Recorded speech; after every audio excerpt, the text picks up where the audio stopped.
Welcome to Shannonville, Ontario, and the finale of the Canada Thunder Race Series.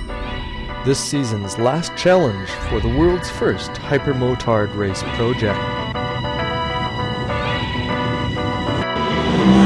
The series is limited to air-cooled twins, primarily BMWs, Buells, and Ducatis, with the exception of the Yamaha MT-01.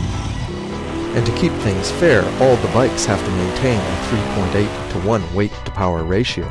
That's introduced a concern for the Hypermotard Race project. What we've had to do is add more weight because we've got too much horsepower. That's not the only issue that racer Paul Penzo and crew chief John Body have faced this season.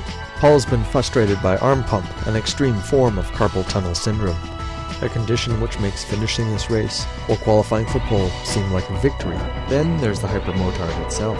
It's so new there's next to no racing components or development knowledge to draw on this season. That means John and Paul have been forced to innovate and develop even as they race.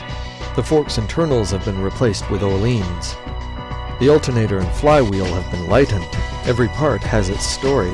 For example, production belly pans didn't provide enough clearance. So this was an all-nighter that we pulled at the racetrack using some plumbing supplies and a little bit of fiberglass. There's monster rear sets for additional clearance, and the windscreen's been lifted from a 10.98. Despite being a world's first, this is a grassroots project.